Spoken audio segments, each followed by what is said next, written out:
truck full of stuff. That's what you're telling me. Yeah, it's gonna be good. We're gonna bond. It's gonna be wonderful. I'm like bonding. Dude, I'm like. What are you doing? I can't believe you waited to bond with me till like right now. Are you kidding?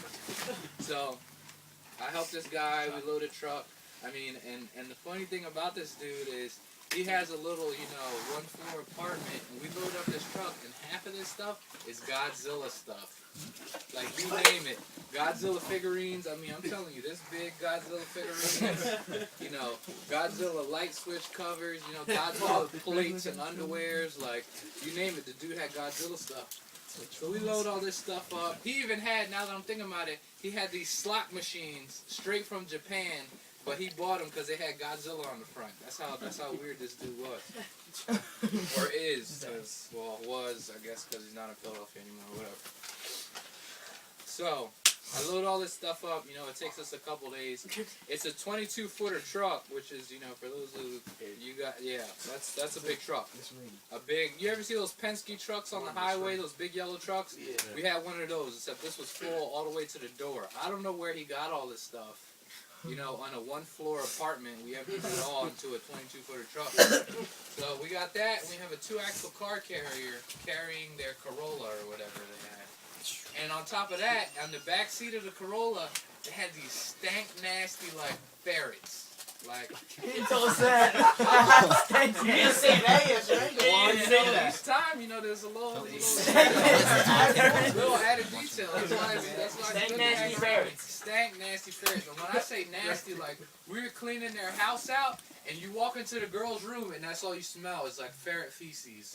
It was like the cage they bought them was ridiculous. It was bigger than both their beds. And there was 2 girls living in the room. The cage was this wide, this tall, and this deep, with ferrets, right? And they had tri-levels and they had little things they would run on and exercise equipment and TVs and couches and whatever in this thing. But the bottom level was all dookie and piss. And it was so bad. It was so bad I couldn't go in the room to get stuff out. I'm like, yo, later for that. I don't care if y'all pay for me. I am not going in that room to get none of that stuff out because it was it hit you. It burnt. You felt your eyebrows sizzling because it stunk so bad in that room. So we're riding around. We got these ferrets in the back seat. And they're in the back seat. My dad's like, oh, you gotta feed them. I'm like, I ain't feeding them stanky ferrets. He's like, oh, they're so nice. You put your hand on the cage and they lick you. From what I know of ferrets, ferrets ain't far from mongooses, and mongooses hunt snakes. So I don't mess with no ferrets. Oh, yeah, you don't do it. Peter. Why you gonna tell him he gonna eat the whole bag? He ate the whole bag. At his house. I ate a whole bag. Yes, Dad. MJ Brown. Did you ask Dad? I lost 70 pounds. It's gonna take forever. Wait, I can have a couple If it's an of hour drinks. video, I'll just plug it into my computer. No, I'll Joey. edit the video too. I'll do that on my back to the story. It's tomorrow. I mean, my day. Back to the story. So it took us 3 days to get there. Philly to Texas, driving a 22-footer diesel truck, right? So, the first day, we were in Virginia. So, Virginia, right? So we get to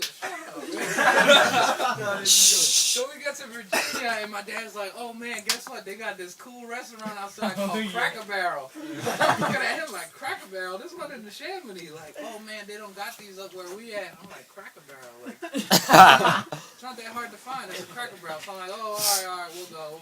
No big deal. So we in this Cracker Barrel. And, the lady's asking me with our order, because they like, all right. She was like, all right, you want cornbread or biscuits? I was like, I'm looking at her, yeah, I'll take cornbread. And she looks at me, she gives me this look, are you stupid? And I'm like, what is her problem? And she goes, cornbread or biscuits? And I'm like, she must think I'm retarded. She must think I'm stupid. I was like, I want cornbread. Maybe I'm not saying it right. Cornbread. And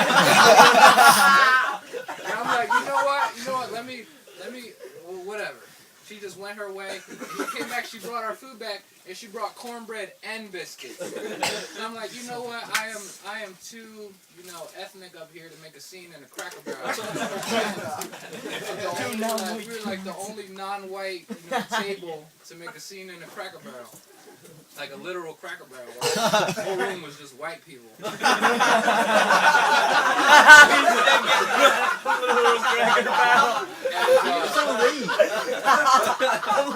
I ain't trying to be ethnic, but we were in this like ritzy part of Virginia where there was like, they talk like this. I wasn't messing with nobody.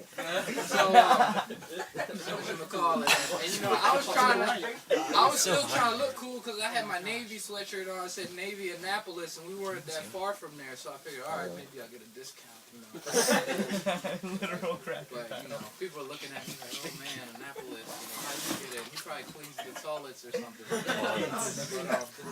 So, we're having our meal. My dad's like, oh, this is fancy because everything kind of like got that homemade feel, which is, it's kind of cool. But you can make stuff at home instead of going to Cracker Barrel and have whatever. I'm not gonna get into that.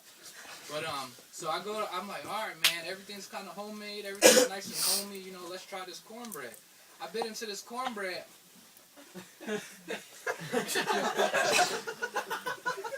my dad's like, how is it? And I'm looking at him wearing cornbread, and I go, and all the cornbread stuff. It was like smoke. It was like, I'm like, it's good. Like, it tasted like nature. What are those? Nature Valley. Yeah, it tastes like the Nature Valley granola bars. It was so dry. Like, I hate them wood tasting. Literal Cracker Barrel.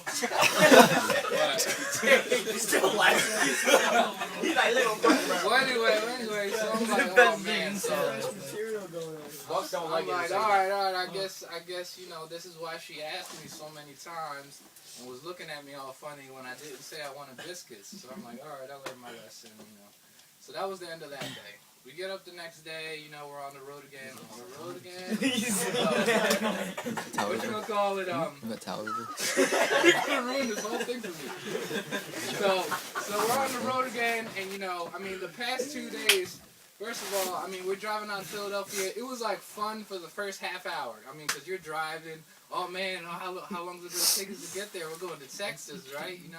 So we're in the car, and I'm like, okay, let me put on the radio.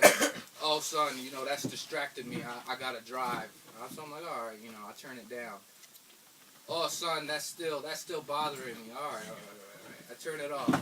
So I'm like, sitting there, kind of twiddling my thumbs. And I'm like, okay, what do I got? Oh, I got an iPod. Okay. What? Nothing. I'm just thinking your dad is distracted by A little bit of radio. what? Go figure. How does he live his life? I don't like. That's disgusting. I like that. Actually, Anyway. but anyway, go on. Anyway, so I'm thinking, all right, I got an iPod. So I got my iPod out. I'm looking through the songs. All right, I found me a song I'm gonna listen to. I'm about to get my jam on, maybe take a nap. And I'm looking through my bag, no headphones. So I got this fully charged iPod for no use because I don't got no headphones. All right. So I'm like, man, what can we do?